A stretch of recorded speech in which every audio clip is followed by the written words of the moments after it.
Namaskar everyone. Today we are going to discuss the chapter 3, liberalization, privatization and globalization. This is the 3 chapter and unit is the same. First unit, development experience in between 1947 to 1990 and economic reform since 1991. तो ये पूरी unit जो ID की है first unit है, इसमें 3 chapters हैं. First chapter Indian economy on the year of independence, second chapter हमारा Indian economy in between 1950 to 1990 और थर्ड चैप्टर जो है वो है इकोनॉमिक रिफॉर्म सिंस 1991, मतलब liberalisation, privatisation, globalisation and appraisal. जो थर्ड चैप्टर हमारा इस यूनिट का है और 12 मार्क्स की यूनिट है. इसके अंदर हम पहले क्लास के अंदर वीडियो एक बना चुके हैं जिसमें reason for economic reforms, what was the economic reform, ये सारा हम डिस्कस कर चुके हैं. अब आज की जो क्लास है वो टोटली सेपरेट एक हमारा जो टॉपिक हमने लिया है वो है लिबरलाइजेशन. तो आज जो हम क्लास में डिस्कस करेंगे वो पूरा टॉपिक कवर करने वाले हैं लिबरलाइजेशन. और बिलीव मी बच्चे, ये वीडियो आपको एंड तक देखना है. रीज़न क्योंकि बोर्ड के अंदर लिबरलाइजेशन, उसका मीनिंग, ऑब्जेक्टिव और reform under the liberalisation 101% question आता ही आता है. तो इस चैप्टर का सबसे इम्पोर्टेंट, सबसे टफ पार्ट है. तो आपको ये वीडियो एंड तक देखना है क्योंकि इसमें से एक क्वेश्चन 4 to 6 मार्क्स आना ही आना है. और मैं इसको इतना इजी बनाने वाला हूँ. सबसे पहला तो हमारा टोटली डिस्कशन एनसीईआरटी बेस्ड होगा. उसके अलावा मैं आपको कुछ कीवर्ड्स हर टॉपिक के, जैसे रिफॉर्म आपको याद करने, रिफॉर्म अंडर लिबरलाइजेशन, अलग अलग रिफॉर्म्स है जैसे इंडस्ट्रियल सेक्टर, फाइनेंशियल सेक्टर से बहुत सारे रिफॉर्म्स हैं. उन सारे रिफॉर्म्स में मैं आपको ऐसे कीवर्ड्स दूंगा कि बस आपको वो याद रखना और पूरा टॉपिक तैयार. तो हम इसको बहुत ही इंटरेस्टिंग बनाने वाले हैं बच्चे. तो आपको वीडियो एंड तक देखना है और उसके बाद अगर आपको वीडियो अच्छा लगे तो प्लीज़ लाइक और शेयर ज़रूर करना. तो अब हम स्टार्ट करते हैं वन बाय वन. तो सबसे पहले बच्चे देखिए, लिबरलाइजेशन का मीनिंग क्या होता है ये हम डिस्कस करेंगे आज. What is liberalisation? तो देखो, बाय वर्ड इज क्लियर बच्चे. लिबरलाइजेशन क्या होता है ये वर्ड से क्लियर है. क्या है लिबरलाइजेशन? मतलब फ्रीडम. बस एक वर्ड याद रखना है बच्चे आपको. द ओनली वन वर्ड जो आपको याद रखना है दैट इज फ्रीडम. अब freedom from unnecessary restrictions. Freedom हमें किससे? जो हमारी अननेसेसरी रेस्ट्रिक्शंस थी उससे. तो एक वर्ड आपको याद रखना है दैट इज फ्रीडम. और पूरी डेफिनेशन होगी. तो अब डेफिनेशन कैसे बनाएंगे? Liberalisation means freedom from unnecessary restrictions which was imposed in between 1950 to 1990. मतलब आफ्टर इंडिपेंडेंस से लेके टिल 1991 तक हमारी जो इकोनॉमी थी वो क्लोज्ड इकोनॉमी थी और पब्लिक सेक्टर का पूरा रोल था. तो वहाँ हमारी गवर्नमेंट ने बहुत सारी रेस्ट्रिक्शंस लगाई थी जो आपने पढ़ी थी, अभी आगे भी हम डिस्कस करेंगे. तो वो जो अननेसेसरी रेस्ट्रिक्शन थी उसी की वजह से there was a crisis in 99, economic crisis. तो उनको ख़त्म करना, उनसे फ्रीडम, यही हमारा क्या है? लिबरलाइजेशन. तो I hope meaning of liberalisation is clear. Only one word आपको ध्यान रखना है, फ्रीडम, और हम डेफिनेशन बना सकते हैं. तो ये डेफिनेशन हो गई. देन उसके बाद देखो यहाँ बता रखा है कि देखो, फ्रीडम फ्रॉम द डायरेक्ट और physical control imposed by the government. Control were imposed by the government with the view of. अब गवर्नमेंट ने ये जो कंट्रोल्स हैं वो क्यों इम्पोज किए थे? वो देखो 1950 से, मतलब सेकंड चैप्टर में आईडी का पढ़ते हैं हमें पता लगता है कि उस टाइम में हमारी इकोनॉमी क्लोज्ड इकोनॉमी थी और पब्लिक सेक्टर का रोल था. तो उस टाइम में इंडिया एक सेल्फ डिपेंडेंट इकोनॉमी होना चाहता था. तो उस वजह से इंडिया ने ऐसा किया था. तो ये यहाँ बता दिया मीनिंग. नाउ अब आते हैं ऑब्जेक्टिव कि लिबरलाइजेशन का ऑब्जेक्टिव क्या है. तो जो इसके ऑब्जेक्टिव है, सबसे पहला पॉइंट देखिए बच्चे, कॉम्पिटिटिवनेस. लिबरलाइजेशन से गवर्नमेंट क्या चाहता है? क्योंकि देखो हमने जो क्लोज्ड इकोनॉमी अडेप्ट की थी, import substitution and closed economy, and the whole economy was dominated by public sector in between 1990. उसकी वजह से there was economic crisis.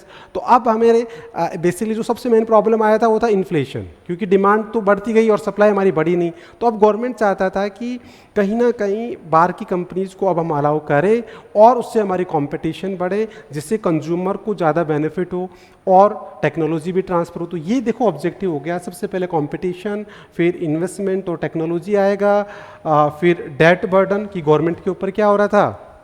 Government के ऊपर बहुत सारे पब्लिक सेक्टर के लॉसेज और रेवेन्यू कम थे, तो गवर्नमेंट को अपना रेवेन्यू भी बढ़ाना था। और इसके अलावा जो नए एंटरप्रेन्योर्स हैं, जो बिजनेस करना चाहते हैं, उन लोगों को मौका मिले, उनको एक अपॉर्चुनिटी मिले, तो इससे और कंपटीशन बढ़ेगा। तो देखो, इसके ऑब्जेक्टिव को याद करने की ज़रूरत नहीं है बच्चे, क्योंकि आपको पता है लिबरलाइजेशन मतलब फ्रीडम, और फ्रीडम हम दे रहे थे अननेसेसरी रेस्ट्रिक्शन। तो फ्रीडम हम क्यों देना चाहते थे? तो सबसे पहला ये रीज़न है कि इससे कंपटीशन बढ़ेगा। इसके अलावा इन्वेस्टमेंट बढ़ेगा, टेक्नोलॉजी बढ़ाना चाहते थे, गवर्नमेंट अपना रेवेन्यू फाइनेंशियल बर्डन ख़त्म करना चाहती थी, और जो नए लोग हैं जो इकोनॉमी के कंट्रीब्यूशन करना चाहते हैं वो कंट्रीब्यूट। तो आई होप ये बिल्कुल लॉजिक के साथ हमें देखना है, बस ये की वर्ड्स आपको ध्यान में रखने हैं। First competitiveness, investment, technology, debt burden और एंटरप्रेन्योरियल एनर्जीज। तो आई होप ये आपको केवल वर्ड्स में याद करना है ना। उसके बाद में हम चलते हैं कि then reform under the liberalisation.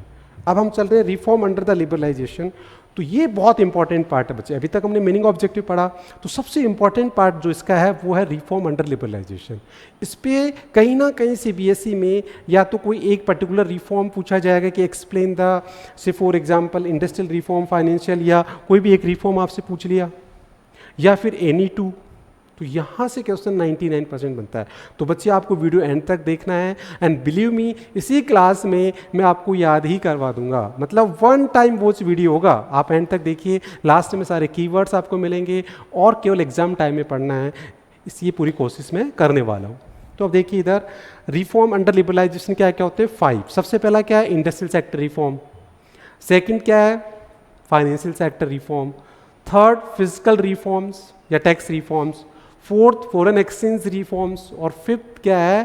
Trade and investment. तो ये 5 सेक्टर रिफॉर्म आपको एक फ्लो चार्ट से हमने बता दिए हैं। तो ये फ्लो चार्ट से आपको 5 रिफॉर्म्स याद रखने हैं। अब इनको 1 बाय 1 डिटेल में हम पढ़ने वाले हैं, तो वीडियो एंड तक देखना है अगर आपको ये टॉपिक समझना है, और इसमें से क्वेश्चन 100% आएगा ना। अब नेक्स्ट आगे चलते हैं बच्चे। द नेक्स्ट टॉपिक हमारा आ गया, 1 बाय 1 डिस्कस कर रहे हैं। तो सबसे पहला टॉपिक हमारा आ गया, that is now industrial sector reform. तो ये थोड़ा टफ है, बाकी तो बहुत ईजी है। तो इंडस्ट्रियल सेक्टर रिफॉर्म को ढंग से समझना है। तो इंडस्ट्रियल सेक्टर रिफॉर्म को अगर आपको समझना है, तो आपने देखा था कि चैप्टर सेकंड 19, देखो इंडस्ट्रियल सेक्टर हमने कहाँ पढ़ा? चैप्टर फर्स्ट में भी पढ़ा था कि what was the state of industrial sector on the eve of independence. फिर हमने सेकंड चैप्टर में पढ़ा इंडस्ट्रियल सेक्टर इन बिटवीन 1919, और अभी भी इंडस्ट्रियल सेक्टर चल रहा है। तो ये कॉमन जो भी पॉइंट्स होते हैं इंडस्ट्रियल सेक्टर को आप एक साथ ही पूरा कंप्लीट डेवलप करिए। तो हम एक बार इसका एक 1 शॉट वीडियो भी बनाएंगे, जिसमें पूरा इंडस्ट्रियल सेक्टर एक साथ ले लेंगे, एग्रीकल्चर सेक्टर एक साथ ले लेंगे, फॉरेन ट्रेड एक साथ ले लेंगे। तो उससे बहुत, जब पूरा सिलेबस होने के बाद में बहुत ही सेक्रोनाइज हो जाती है, बहुत ही चीज़ें ईजी हो जाती है। तो आप इसको लिंक क्रिएट करिए। तो आपने देखा था कि in between 19 to 19 industrial sector में सबसे पहला जो मेन रिफॉर्म हुआ था वो एक तो पब्लिक सेक्टर का रोल था, दूसरा आईपीआर आया था, और तीसरा स्मॉल स्केल इंडस्ट्री। तो वो तीनों ही अगर आपने सेकंड चैप्टर में ढंग से पढ़ा है तो आपको यहाँ दिक्कत नहीं आने वाली है। तो देखो सबसे पहले हम बात करते हैं कि जो लाइसेंसिंग, सबसे पहले जो हमने 1950 से 1991 में गवर्नमेंट ने लाइसेंसिंग इम्पोज कर दी थी। तो वो जो लाइसेंसिंग थी वो बेसिकली क्यों इम्पोज की थी? पहले तो उसका ऑब्जेक्ट देखिए कि गवर्नमेंट ने licensing prior 1991 every entrepreneur get to the permission from the government. ठीक है, तो अभी लाइसेंस गवर्नमेंट ने क्यों इंट्रोड्यूस किया था? सेकंड चैप्टर में पढ़ाते हैं। इसके 2 रीजन देखो। लाइसेंसिंग गवर्नमेंट ने किया था 2 तरीके से इम्पोज की थी। एक तो जो एग्जिस्टिंग प्रोड्यूसर है उनको भी लाइसेंस लेना था, और एक जो न्यू अगर कोई भी बिजनेसमैन आ रहा, कोई इंडस्ट्री आ रही है तो उसको भी लाइसेंस, दोनों पे ही लाइसेंस लेना। लाइसेंस होता क्या है? लाइसेंस मतलब the permission which was given by the government. अब ऐसा गवर्नमेंट ने क्यों किया?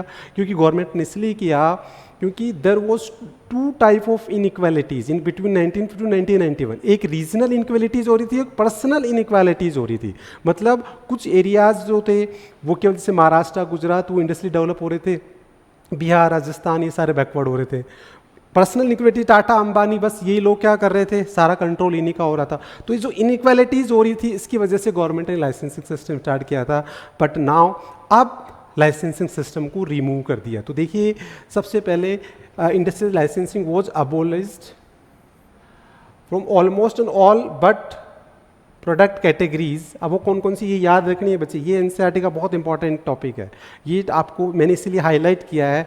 तो ये आपको जो कौन कौन सी कैटेगरीज है जहाँ अभी लाइसेंस रिक्वायर्ड है, तो देखिए ये सारे पॉइंट मैंने हाईलाइटेड किए हैं, alcohol, cigarette, hazardous chemicals, industrial explosives, electronics, aerospace, drugs and pharmaceutical. तो ये सारे पॉइंट आपको बेसिकली लर्न करने हैं, ये याद रखना है क्योंकि इन पे क्वेश्चन बन सकता है। तो यहाँ ये मैंने हाईलाइट इसीलिए किया है। तो ये जो एरिया है, जो इंडस्ट्रीज़ है, वहाँ लाइसेंस रिक्वायर्ड है, बाकी सारे क्या कर दिए, फ्री कर दिए। तो आई होप ये लाइसेंसिंग का पॉइंट आपको समझ में आ गया कि लाइसेंसिंग क्या होता है, क्यों इम्पोज किया था, और अब लाइसेंस रिमूव कर दिया, अबोलिश कर दिया, and only limited to these industries. I hope it's clear. Now next आता है contextual public. अब आपने देखा था कि in between 1950 to 1990 the whole economy was controlled by the government, public sector, dominance public sector की थी। तो अब उसकी वजह से 1991 में दर इकोनॉमिक क्राइसिस, क्योंकि पब्लिक सेक्टर की कुछ लिमिटेशन भी होती है। तो अब गवर्नमेंट को रियलाइज़ हुआ है कि नहीं यार, पब्लिक सेक्टर को क्या करना है, हमारे को धीरे धीरे कम करना है, गवर्नमेंट का बर्डन कम करना है। तो इसलिए गवर्नमेंट सेक्टर का जो रोल है वो आपने देखा था कि आईपीआर के अंदर देर वो जो 3 फोल्ड क्लासिफिकेशन आपने पढ़ा है कि देर वर 3 फोल्ड क्लासिफिकेशन की।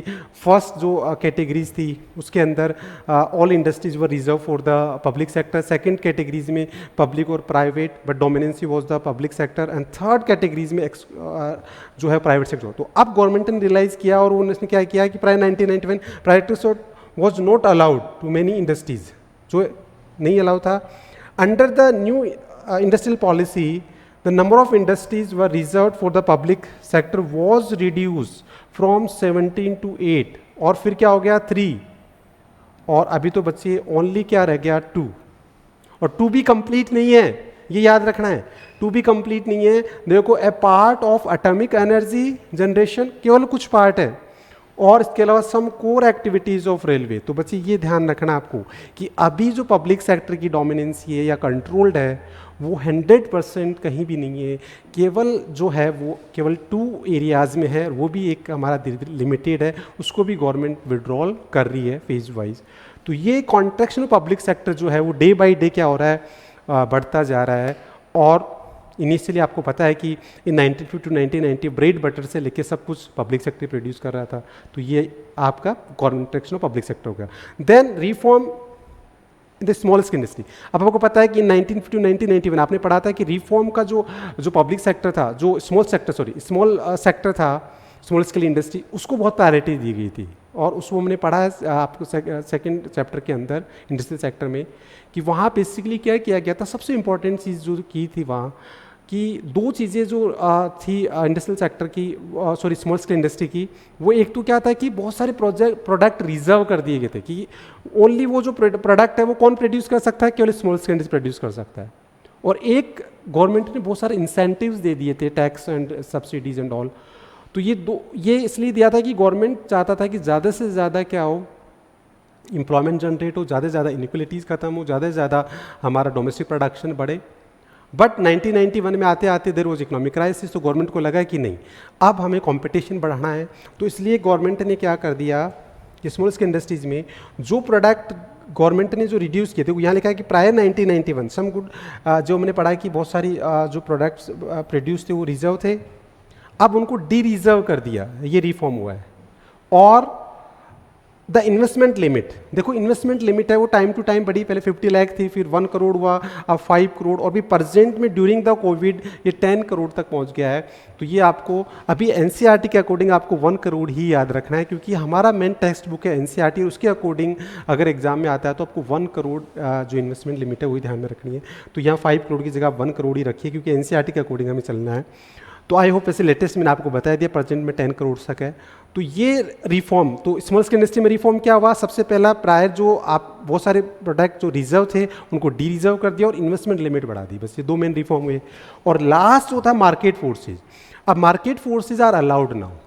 इसका मतलब पहले क्या होता है, जैसे एक एग्जाम्पल लेते हैं हम कि जैसे पेट्रोल डीजल की प्राइस गवर्नमेंट को डिसाइड करता था पहले, अब गवर्नमेंट ने उसको मार्केट फोर्सेस पे कर दिया कि डिमांड सप्लाई के अकॉर्डिंग फ्री मार्केट कर दिया। तो अब आप देखोगे कि 1 state to another state, 1 petrol pump to another petrol pump, price variation होता है, डेली बेसिस पे होता है। इसका रीज़न क्या है? Because of demand and supply.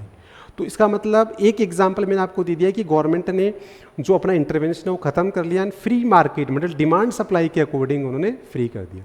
तो ये 4 reform under the industrial sector reform जो थे वो 4 पॉइंट आपको याद रखने। तो देखिए 4 पॉइंट्स कौन था? लाइसेंसिंग, उसके बाद में contraction of public sector, then reform in the small scale industry and then the market forces. अब लाइसेंसिंग के अंदर आपको क्या देखना है कि पहले लाइसेंसिंग वाज कंपलसरी, नाउ अब लाइसेंसिंग क्या हो गया? Reduce and only limited to certain industries, वो आपको याद रखना है। Then contraction of public sector, तो कॉन्ट्रैक्ट सेक्टर में पहले आपने देखा कि there was dominance of public sector, आप धीरे धीरे उसको खत्म करते 17 to 8, 8 to 3 और नाउ फाइनली 2 और 2 में भी पार्सल हो गया, बस वही तो याद रखना।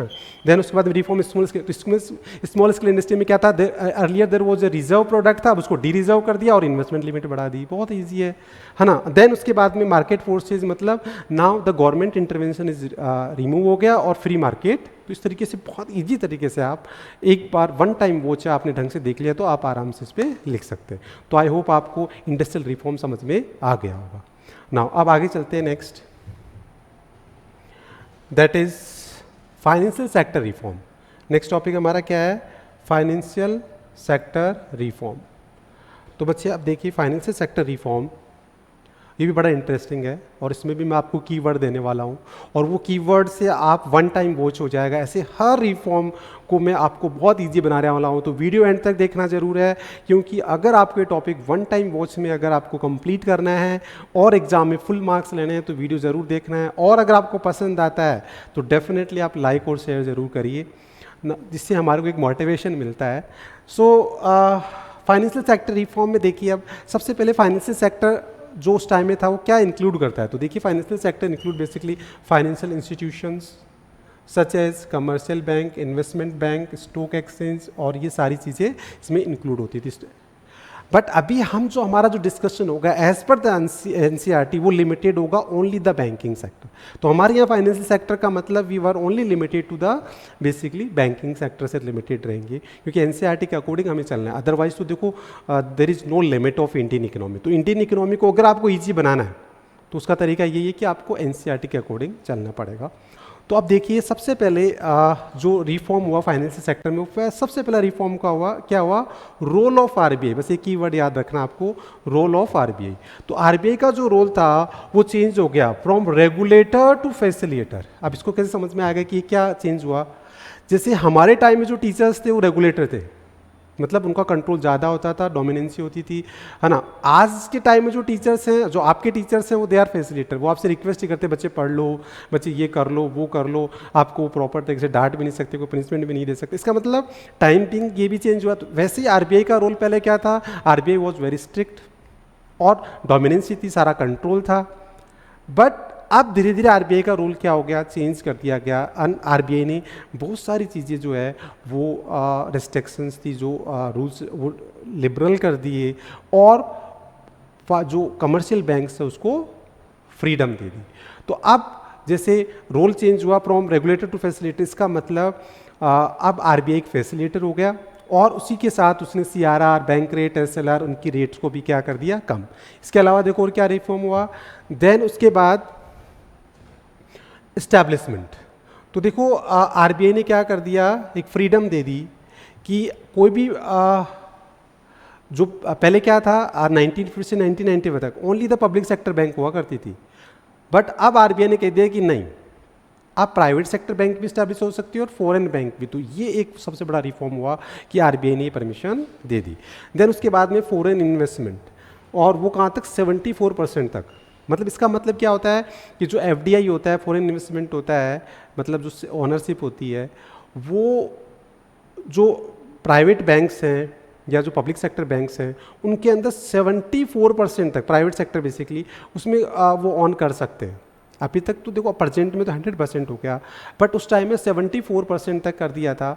तो इसका मतलब कि गवर्नमेंट का मोटिव क्या था कि ज़्यादा से ज़्यादा लोग जो फॉरेन कंपनीज आएँ बैंकिंग सेक्टर की, और वो इंडिया के अंदर आके इन्वेस्ट करे और हमारा फॉरेन रिजर्व्स बढ़े। तो इसलिए उन्होंने फॉरेन बैंक्स को भी अलाउ कर दिया और उसमें ऑनरशिप भी 74% तक कर दी। और आज देखिए, आज तो सेपरेट आप देखते हो कि जैसे सिटी बैंक है या HSBC बैंक है, तो ये जो ऐसी बैंक्स है जो 100% क्या है, जिन्होंने अपनी सब्सिडरीज यहाँ खोल दी है, तो वो तो 100% FDI हो गया, 100% कंट्रोल हो गया। बट उस टाइम में 74% तक कर दिया था। देन उसके बाद फिर नेक्स्ट आता है फ्रीडम, कि RBI ने क्या कर दिया, फ्रीडम दे दिया कि वो कुछ लिमिट तक जो कमर्शियल बैंक्स हैं वो क्या कर सकती है, banks which fulfil the certain conditions, then set up new branch, freedom regarding the new branch और the approval for the RBI and the rationalise their existing network.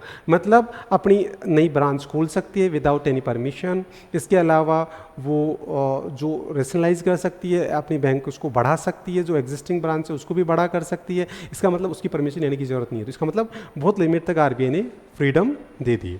Then उसके बाद में परमिशन। अब क्या हो गया कि banks have been given the permission to generate resources from the India and the abroad certain mark. मतलब अब क्या कर सकता है कि जो प्राइवेट बैंक्स हैं वो क्या कर सकती है, अपना IPO जो निकाल सकती है, अपनी इक्विटी को सेल कर सकती है विन डोमेस्टिक मार्केट और फॉरेन मार्केट। तो उससे उनके पास पैसा आएगा, पैसा आएगा तो वो इन्वेस्ट करेगी और मार्केट एक्सपेंशन कर सकती है। तो ये भी एक फ्रीडम मिल गई। देन उसके बाद में FIIs, या देखिए ये एक तो होता है FDI और एक होता है FIIs। क्या फ़र्क होता है दोनों में? देखो FDI के अंदर कंट्रोल 100% होता है और FIIs जो होता है वो शेयर मार्केट के थ्रू होता है। कि जैसे मान लो आज HDFC बैंक है, तो HDFC बैंक के अंदर अगर आप लोग उसके शेयर खरीद रहे हैं, मतलब जो मान लो USA से या कहीं भी किसी मार्केट से कोई लोग यहाँ HDFC के शेयर मार्केट में शेयर खरीद सकते हैं, तो वो हो गया FIIs, ठीक है, जिसमें इनडायरेक्ट कंट्रोल है आपके शेयर से। बट FDI का मतलब कि अगर कोई USA की कोई भी बैंक इंडिया में आके अपनी सब्सिडरीज खोल दे तो वो क्या हो गया, FDI हो गया, फॉरेन डायरेक्ट इन्वेस्टमेंट, जिसमें 100% कंट्रोल किसका होगा, उसका होगा। तो आई होप ये दोनों समझ में आ गए होंगे। तो ये दोनों ही परमिशन दे दी गई। तो ये सारे रिफॉर्म बैंकिंग सेक्टर में। तो अब देखो बैंकिंग सेक्टर को, जो फाइनेंशियल सेक्टर रिफॉर्म्स है इक्वल्स टू बैंकिंग सेक्टर, उसमें आपको क्या याद रखना है, देखिए लास्ट में तो कीवर्ड्स देखिए। सबसे पहला आपको क्या रखना है, रोल ऑफ RBI। तो रोल ऑफ RBI में क्या करना है, बस इतना याद रखना है कि कंट्रोलर टू फैसिलिटेटर। फिर उसके बाद में एस्टैब्लिशमेंट, मतलब परमिशन वॉज गिवन, एस्टैब्लिशमेंट मतलब प्राइवेट और फॉरेन बैंक इस्टेब्लिश हो सकती है। देन FDI और FIIs, इन दोनों में मैंने डिफरेंस आपको बता दिया। FDI मतलब फॉरेन डायरेक्ट इन्वेस्टमेंट और FIIs मतलब फॉरेन इंस्टीट्यूशनल इन्वेस्टमेंट, जो एक शेयर मार्केट के थ्रू और एक डायरेक्ट इन्वेस्टमेंट अलाउ कर दिया। देन फ्रीडम रिगार्डिंग कि वो अपनी नई ब्रांच खोल सकती है और इसके अलावा वो क्या कर सकते हैं, जो एग्जिस्टिंग है उसको रेशनलाइज कर सकते हैं। और परमिशन मतलब कि परमिशन रिगार्डिंग कि वो अपना जो कैपिटल रेज कर सकती है from domestic market, from foreign market. तो इस तरीके से RBI ने कमर्शियल बैंक को और जो बैंकिंग सेक्टर है उसको बहुत सारे क्या कर दिए, फ्रीडम्स दे दिए। और ये सारे कीवर्ड्स में आपको याद रखना है। तो आई होप आपको ये समझ में आ गया होगा ना। अब आगे चलते हैं। नेक्स्ट रिफॉर्म हमारा जो है वो है बच्चे, दैट इज फिस्कल या टैक्स रिफॉर्म्स। ये हम डिस्कस करने वाले हैं। अब देखिए ये क्या होता है बच्चे, बेसिकली फिस्कल रिफॉर्म्स और टैक्स रिफॉर्म। तो फिस्कल रिफॉर्म्स मतलब फिस्कल वर्ड मतलब the fiscal word related to the government's revenue and expenditure. तो फिस्कल रिफॉर्म्स मतलब reforms related to the government's revenue and expenditure, जो आपने गवर्नमेंट बजट में भी पढ़ा होगा मैक्रो इकोनॉमिक्स में कि fiscal policy, budgetary policy, fiscal policy, से सब आपने पढ़ा है। तो fiscal words related to the, जैसे मॉनेटरी पॉलिसी होती है वो RBI से रिलेटेड होती है, ऐसे फिस्कल पॉलिसी मतलब जो related to the government's revenue and expenditure. I hope ये वर्ड समझ में आ गया। और इसके अंदर स्पेसिफिक मेंशन कर दिया टैक्स रिफॉर्म। तो फिस्कल रिफॉर्म्स तो बेसिकली क्या आ गया, reform related to the revenue and expenditure. अब हम रेवेन्यू में भी क्या ले रहे हैं, ओनली टैक्स ले रहे हैं। तो ये स्पेसिफिक हमारे सिलेबस में ये आपको पता होना चाहिए। तो अब टैक्स रिफॉर्म्स में सबसे पहले आते हैं कि व्हाट इज टैक्स। तो बच्चे टैक्स क्या होता है, tax is a compulsory payment which is made by the public to the government. जैसे हमारा इनकम टैक्स होता है, कॉर्पोरेशन टैक्स होता है, GST होता है। ये टैक्स ऐसे होते हैं जो हमारे को कंपल्सरी है, जो हमें पे करना होता है। और वैसे गवर्नमेंट बजट में आपने मैक्रो में बहुत डिटेल में पढ़ते हैं। Then there are two type of tax, first is direct और इनडायरेक्ट। अब ये भी आपको बहुत अच्छे से आता होगा। डायरेक्ट टैक्स मतलब the burden of tax can not be shift to the another person. जैसे इनकम टैक्स, अगर मेरी इनकम पे टैक्स लगेगा तो मेरे को पे करना है, आप तो पे करेंगे नहीं, या आपको मैं बोल भी नहीं सकता कि मेरी इनकम है और आपकी इनकम पे आप करेंगे। तो इसका मतलब जिस पे टैक्स लगेगा वही पे करेगा, वो डायरेक्ट टैक्स है। Like income tax, corporation tax, ठीक है। इनडायरेक्ट टैक्स का मतलब क्या हो गया, the burden of tax can be shift to the another person. जैसे आप मैकडी में गए, डोमिनोज गए, वहाँ आप कुछ भी कंज्यूम कर रहे हैं, आप पे टैक्स जीएसटी सीएसटी सारा लगता है, तो आप क्या करते हैं, कौन पे करता है, लगता किस पे है, प्रोड्यूसर पे कौन करता है, कंज्यूमर। इसका मतलब the burden of tax can be shift, तो वो इनडायरेक्ट टैक्स हो गया। तो इस तरीके से ये तीनों चीज़ें, पहले व्हाट इज टैक्स, ठीक है, फिर तो फिजिकल पॉलिसी का मीनिंग आ गया, फिर व्हाट इज द टैक्स मैंने आपको बता दिया, फिर टैक्स डायरेक्ट टैक्स समझा दिया, इसके एग्जांपल्स आ गए, लाइक इनकम टैक्स और ये सारे गिफ्ट टैक्स, वेल्थ टैक्स, ये सारे आ गए। इनडायरेक्ट टैक्स मैंने आपको बता दिया है ना। इसके अंदर देखिए अब एक जो जीएसटी है एग्जांपल, और इसके अलावा एंटरटेनमेंट टैक्स ही इसके एग्जांपल्स हैं। तो ये आपको मैंने टैक्स के बारे में ब्रीफ बता दिया। अब आते हैं इसके रिफॉर्म अंडर द टैक्स क्या हुआ। तो देखो 3 रिफॉर्म हुए बेसिकली। सबसे पहला रिफॉर्म क्या हुआ, रिडक्शन। तो डायरेक्ट टैक्स थे हमारे, डायरेक्ट टैक्स आपको समझ में आ गया। तो डायरेक्ट टैक्स की जो रेट थी उसको क्या कर दिया, रिड्यूस कर दिया गया। Earlier was tax was very high, rate of tax बहुत ज़्यादा था, तो अब उसको क्या कर दिया, कम कर दिया। और उसका मोटिव क्या था गवर्नमेंट का कम करने का, टैक्स का बेस बढ़ाना था, ज़्यादा से ज़्यादा लोग टैक्स पे करें, गवर्नमेंट का रेवेन्यू बढ़े। तो इसलिए ओवरऑल टैक्स क्या हो गया, रेट कम कर दी, चाहे वो इनकम टैक्स हो चाहे कॉर्पोरेशन टैक्स हो। तो first reform related to the direct tax कि रेट ऑफ डायरेक्ट टैक्स क्या हो गया, कम हो गया। तो since 1991 has been continue reduction in the tax on the individual income as well as the income tax like corporation tax and all. ये सारा क्या हो गया, कम कर दिया गया, ठीक है। और the rate of corporation tax which was very high, उसको भी कम कर दिया। तो ये सारी जो टैक्स रेट कम कर दी, इसका मोटिव मैंने आपको बता ही दिया ना। उसके बाद में नेक्स्ट आ गया reform related to indirect tax. तो इनडायरेक्ट टैक्स में रिफॉर्म क्या हुआ कि early was multiple of tax, बहुत सारे टैक्स हुआ करते थे। अब one tax one nation one country, मतलब जीएसटी इंट्रोड्यूस हो गया। तो गुड्स एंड सर्विसेज एक्ट, ये डेट आपको याद रखनी है 2016। और जो भी इफेक्ट कब हुआ, जुलाई 2017। तो ये दोनों डेटें आपको याद रखनी है कि जो एक्ट था जीएसटी उसका क्या डेट था, और जो व्हेन वाज जीएसटी इंट्रोड्यूस। तो ये 1 मार्क्स का क्वेश्चन बनता है। और इसमें आपने देखा कि देखिए बेसिकली जो है reduce the create one nation one tax और वन मार्केट। तो जो जीएसटी लेके आया गवर्नमेंट, उसका मोटिव यही था कि वन क्या हो गया, one nation one tax and one market. और इसका मोटिव मैंने आपको बता दिया, चाहे वो डायरेक्ट टैक्स हो इनडायरेक्ट टैक्स, ओवरऑल दोनों की रेट कम हो गई और नंबर ऑफ टैक्स रिड्यूस करके। अगर आज हम बात करें तो डायरेक्ट टैक्स में बेसिकली इनकम टैक्स और कॉर्पोरेशन टैक्स है, और इनडायरेक्ट टैक्स में जीएसटी हो गया। तो इसका मेन मोटिव क्या है कि नंबर ऑफ टैक्स रिड्यूस करके कम कर दिए और ओवरऑल टैक्स की रेट कम कर दी, जिससे ओवरऑल टैक्स बेस बढ़ेगा, ज़्यादा लोग टैक्स पे करेंगे, गवर्नमेंट का रेवेन्यू बढ़ेगा। और ये रियली हो रहा है अभी प्रेजेंट में। गवर्नमेंट का जो रेवेन्यू है टैक्स का, वो डे बाय डे बढ़ता हुआ जा रहा है। तो ये रिफॉर्म बहुत ही इफेक्टिव रहा है ना। उसके बाद फिर लास्ट में जो है वो है सिंप्लीफिकेशन। अब देखो टैक्स का क्या कर दिया, सिंप्लीफिकेशन कर दिया कि earlier was the number of tax, जो submission of tax was very complicated, बहुत सारा पेपर वर्क होता था। तो उसमें लोग क्या करते थे, टैक्स इवेड करते थे, वो पे नहीं कर पाते थे। तो अब गवर्नमेंट ने क्या कर दिया, टैक्स को सबमिशन सिंपल कर दिया। आप ऑनलाइन सबमिट आप आराम से कर सकते हैं, इजीली टैक्स सबमिट हो सकता है ना। तो आज घर बैठे हुए आप टैक्स सबमिट कर दीजिए, तो पेपर वर्क रिड्यूस कर दिया गया। तो सिंप्लीफिकेशन करने से ज़्यादा लोग टैक्स पे करके और उससे भी गवर्नमेंट को फ़ायदा हो। तो ये सारे टैक्स रिफॉर्म हमने कर लिए। अब अगर इसमें हम बात करें तो कीवर्ड्स की बात करें तो देखिए कीवर्ड्स क्या हो रहे हैं इसमें। सबसे पहला डायरेक्ट टैक्स से रिलेटेड रिफॉर्म। तो डायरेक्ट टैक्स से क्या हुआ रिफॉर्म रिलेटेड कि एक तो रेट कम हो गई, बस बेसिकली रिफॉर्म है कि ओवरऑल जो रेट ऑफ डायरेक्ट टैक्स थी, लाइक वो इनकम टैक्स था कॉर्पोरेशन, उसकी rate earlier was very high, now reduce हो गया।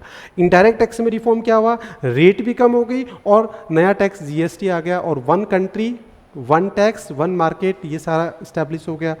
और दोनों का ही जो मोटिव था टैक्स की रेट कम करने का, वो था कि ओवरऑल टैक्स रेट बेस बढ़ाना, टैक्स रेवेन्यू बढ़ा, और वो बढ़ा भी और अभी भी बढ़ रहा है। एंड देन सिंप्लीफिकेशन की अर्लियर वॉज क्या हुआ था, there was a submission of tax was very high, और उसकी वजह से बड़ा कॉम्प्लिकेटेड था सबमिशन, और वो सिंप्लीफाई कर दिया। आज आप घर बैठे ऑनलाइन पोर्टल से भी सबमिट कर। आई होप आपको ये समझ में आ गया होगा। ना बच्चे, अब नेक्स्ट हम जो चलते हैं वो रिफॉर्म हमारे लिए है, दैट इज नेक्स्ट रिफॉर्म जो है फॉरेन एक्सचेंज रिफॉर्म्स। तो ये ध्यान से देखना है, फॉरेन एक्सचेंज रिफॉर्म जो है वो अब हम डिटेल में पढ़ने वाले हैं। तो फॉरेन एक्सचेंज रिफॉर्म में क्या हुआ, देखिए सबसे पहले देखिए फॉरेन एक्सचेंज रिफॉर्म जो है वो क्या है कि the first importance reform the external sector was made the foreign exchange reform. तो मार्केट, तो अब आप देखिए फॉरेन एक्सचेंज क्या होता है, फॉरेन एक्सचेंज मार्केट क्या होता है, फॉरेन एक्सचेंज रेट क्या होती है, फॉरेन करेंसी क्या होती है, कुछ ये टर्मिनोलॉजी जो आपको पता होना चाहिए। जैसे हम फॉरेन करेंसी की बात करें तो फॉरेन करेंसी मतलब currency of other country. Foreign exchange अगर हम बात करें, फॉरेन एक्सचेंज की बात करें, रिजर्व की बात, फॉरेन एक्सचेंज रिजर्व की बात करें तो reserves of foreign currency. Foreign exchange rate की रेट क्या होती है, जैसे सपोज अगर हम अभी बात करें कि जो हमारी रेट चल रही है कि $1, सॉरी, जैसे अभी रेट चल रहा है $1 इक्वल्स टू 83 रुपीज़। तो इसका क्या मतलब है, इसका मतलब क्या है कि आपको अगर $1 खरीदना है तो आपको 83 रुपीज़ देना, मतलब what is foreign exchange rate, the rate at which one currency is converted to another, और ये डेली बेसिस चेंज होती रहती है। तो ये रेट फॉरेन एक्सचेंज रेट हो गया। Foreign exchange market a place where the foreign currencies are converted, one currency converted into another. तो ये कुछ बेसिक टर्मिनोलॉजी है जो आपको पता होना चाहिए, तो ये मैंने आपको समझा दिया। अब अगर हम बात करते हैं कि फॉरेन एक्सचेंज जो रिफॉर्म है वो क्या हुआ, तो सबसे पहला देखो डिवैल्यूएशन हुआ। अभी डिवैल्यूएशन क्या होता है, जैसे सपोज अभी रेट ये चल रहा है और अगर गवर्नमेंट इसको कर दे कि $1 इक्वल्स टू, सपोज इसको कर दे ₹90, तो ये अगर गवर्नमेंट कर रहा है तो ये डिवैल्यूएशन, मतलब हमारी करेंसी की वैल्यू कम हो रही है in terms of foreign currency by the deliberately या गवर्नमेंट, तो वो क्या होता है, डिवैल्यूएशन होता है। तो गवर्नमेंट अगर उसको कर रहा है तो वो हमारा क्या होगा, डिवैल्यूएशन, हमारी करेंसी की वैल्यू कम हो रही है। कम कैसे हुई, आपने देखा कि पहले $1 के लिए 83 दे रहा था, अब हम 90 दे रहे हैं, तो इसका मतलब हमें कुछ ज़्यादा पैसे देने पड़ रहे हैं। तो ये डिवैल्यूएशन हमने किया। अब डिवैल्यूएशन क्यों किया, तो डिवैल्यूएशन से बेसिकली क्या हुआ, हमारे एक्सपोर्ट्स बढ़े और इंपोर्ट कम। अब कैसे बढ़े ये समझना बहुत ज़रूरी है। तो देखिए डिवैल्यूएशन से एक्सपोर्ट्स कैसे बढ़ते हैं, आप देखिए कि पहले रेट सपोज ये थी और अपने आप को क्या समझिए, प्रोड्यूसर। तो आप अगर मान लो यूएसए से कोई भी ऑर्डर आया, आपने $1 का सामान भेजा, कितना पैसा मिला भाई, 83। अब रेट बढ़ गई, मतलब हमारी करेंसी का डिवैल्यूएशन हो, गवर्नमेंट ने बढ़ा दी। अब अगर सेम ऑर्डर रिपीट होता है आपके लिए और आपने वो ऑर्डर $1 का भेजा और आपको कितना मिला, 90 रुपीज़, इसका मतलब आपको ज़्यादा फायदा हुआ। तो इसका मतलब प्रोड्यूसर क्या करेगा, ज़्यादा एक्सपोर्ट करेगा, और जब एक्सपोर्ट बढ़ेगा तो डेफिनेटली हमारे फॉरेन रिजर्व्स भी बढ़ेंगे। और ये रीज़न था कि हमारे जो फॉरेन एक्सचेंज जो था, आपने देखा था कि 1991 में आते आते हमारा फॉरेन रिजर्व्स वाज डिप्लीटेड और ओनली 7 बिलियन से रह गया था, मतलब 1 वीक पेमेंट तभी नहीं था। तो गवर्नमेंट चाहती थी कि वो फॉरेन एक्सचेंज रिजर्व बढ़े, तो उसका सबसे पहला स्टेप था कि डिवैल्यूएशन किया जाए और उससे हमारा एक्सपोर्ट बढ़ाया जाए और उससे हमारा पैसा आए। तो एक तरीका तो ये था। दूसरा तरीका हमारे पास और भी था, बट वो हम उस टाइम में उस पोजीशन में नहीं थे कि हम हमारी प्रोडक्ट की क्वालिटी बढ़ा के भी तो हम क्या कर सकते थे भाई। आज जो डिवैल्यूएशन हुआ तो वो हमारे लिए क्या है, एक तरीके से हमारी गुडविल सही नहीं है, क्योंकि हम कह सकते हैं कि एक अमेरिकन इक्वल्स टू 83 इंडियंस। तो ये हमारी गुडविल, हमारे को लगता है कि वी आर वेरी वीक, हमारी करेंसी वीक है, इसका मतलब इंडिया इज वीक।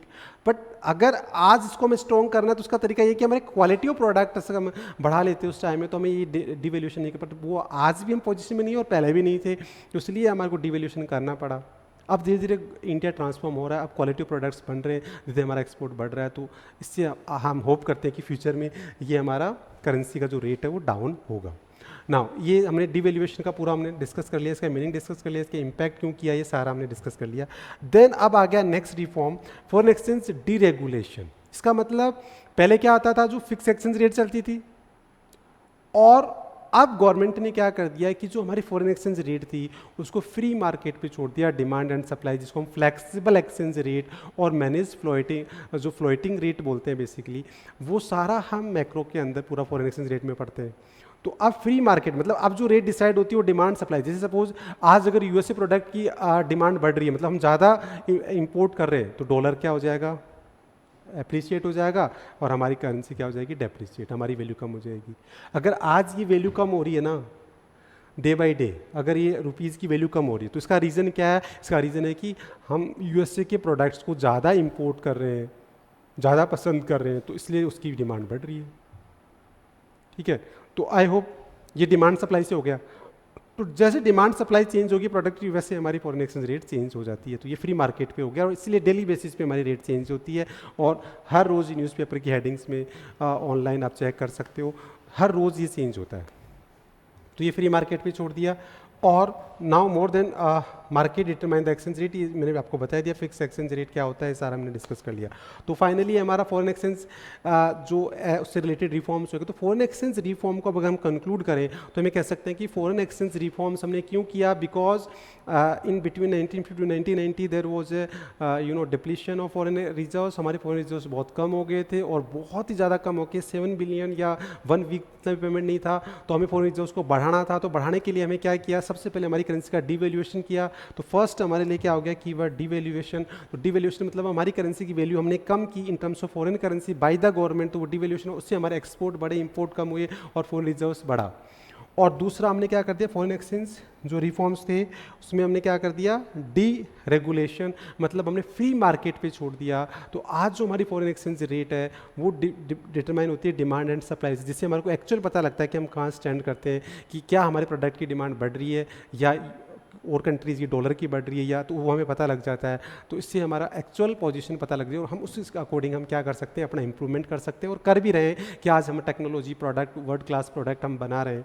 तो आई होप ये आपको समझ में आ गया होगा। तो ये सारे रिफॉर्म्स आपके फॉरेन एक्सचेंज रिफॉर्म्स हो गए।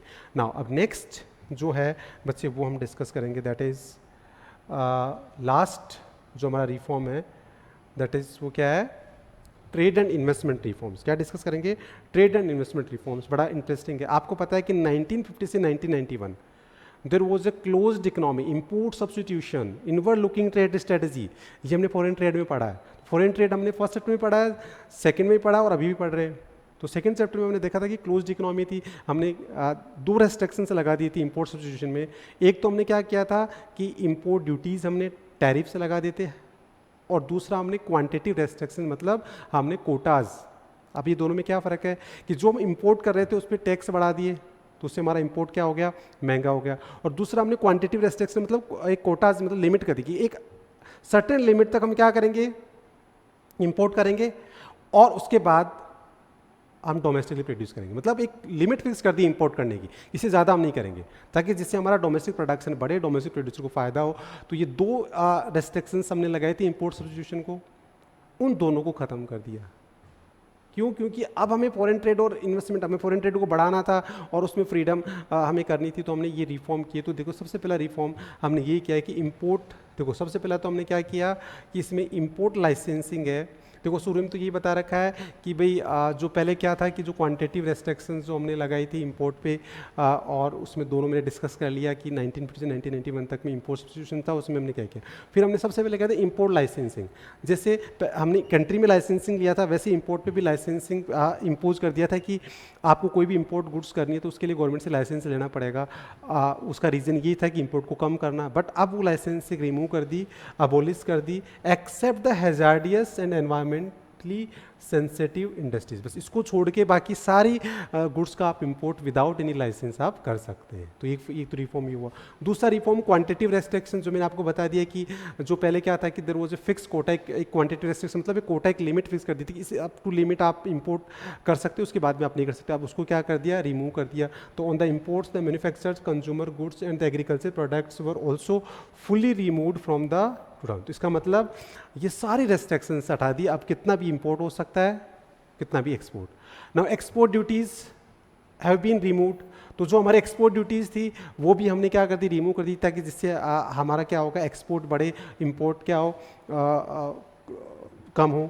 तो ये have been removed to increase the competition of Indian goods in the international market. तो जो अननेसेसरी हमने क्या की थी, जो हमने ड्यूटीज़ लगा रखी थी इंपोर्ट्स पे, वो भी हमने ख़त्म कर दी।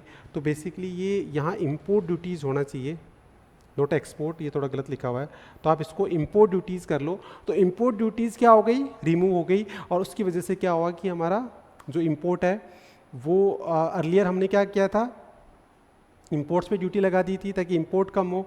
अब हमने इंपोर्ट ड्यूटीज़ को क्या कर दिया, उठा दिया। क्यों उठाया, क्योंकि हमें कंपटीशन बढ़ाना था, ताकि हमारे मार्केट में क्या होगा, बाहर की गुड्स आएगी, उसकी हमारी टेक्नोलॉजी भी ट्रांसफ़र होगी, उससे हमारा प्रोडक्ट का स्टैंडर्ड भी बढ़ेगा। तो हम ये चाहते थे, कंज्यूमर को भी बेनिफिट होगा। तो ये सारा करके इंपोर्ट ड्यूटीज़। तो ये देखो, ये क्वांटिटी रेस्ट्रिक्शन में इंपोर्ट ड्यूटीज़ हमने कर लिया। फिर ऑब्जेक्टिव, अब इसके ऑब्जेक्टिव क्या थे, तो देखो ऑब्जेक्टिव्स बेसिकली थे वो क्या थे, सबसे पहला ऑब्जेक्टिव क्या था, liberalisation of trade and investment का सबसे पहला कि इंटरनेशनल कंपटीशन बढ़ाना, फिर इन्वेस्टमेंट और टेक्नोलॉजी बढ़ाना, फिर एफिशिएंसी बढ़ाना और मॉडर्न। तो देखो ये सारे कीवर्ड्स हैं ना वो बिल्कुल क्लियर हो रहे हैं, क्योंकि हम क्या करते, फॉरेन ट्रेड को हमें बढ़ाना था, ठीक है। हमारे को देखो जो भी फॉरेन ट्रेड था हमारा पहले था क्लोज्ड इकोनॉमी हमने कर दी थी। अब क्लोज्ड इकोनॉमी की वजह से हमारे को 1991 में देयर वाज इकोनॉमिक क्राइसिस, तो उसको हमने ख़त्म किया।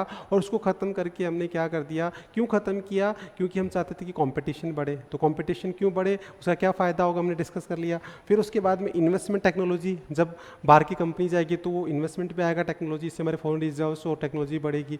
इसके अलावा एफिशिएंसी, क्योंकि जब कंपटीशन होगा तो हमारे डोमेस्टिक प्रोड्यूसर भी की एफिशिएंसी बढ़ेगी और वो भी वर्ल्ड क्लास प्रोडक्ट बनाएंगे।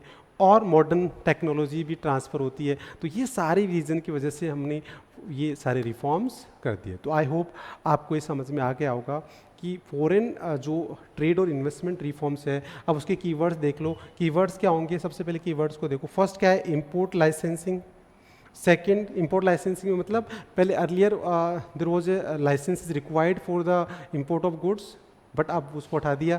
देन उसके अलावा क्वांटिटिव रेस्ट्रिक्शंस का मतलब देयर वाज ए कोटा और लिमिट, कि एक फिक्स लिमिट तक आप इंपोर्ट कर सकते हैं किसी भी गुड्स का, अब उसको भी रिमूव कर दिया। और एक जो इंपोर्ट पे हमारी ड्यूटी लगाई थी, वो इंपोर्ट जो ड्यूटीज़ है वो भी ख़त्म कर दी, क्योंकि पहले इंपोर्ट पे हमने टैरिफ लगा दिया था इन 1950 टू 1990, उसको ख़त्म कर दिया। क्यों, क्योंकि हम चाहते थे कि उसका मेन मोटिव क्या था, इन तीनों का मेन मोटिव आपने देख लिया कि हम कंपटीशन बढ़ाना चाहते थे, इन्वेस्टमेंट, टेक्नोलॉजी और ये सारा। तो आई होप एक शॉर्ट नोट्स अगर आपको लिखना है तो वो आप आराम से कर सकते हैं। तो आई होप ये टॉपिक हमने पूरा कवर कर लिया है।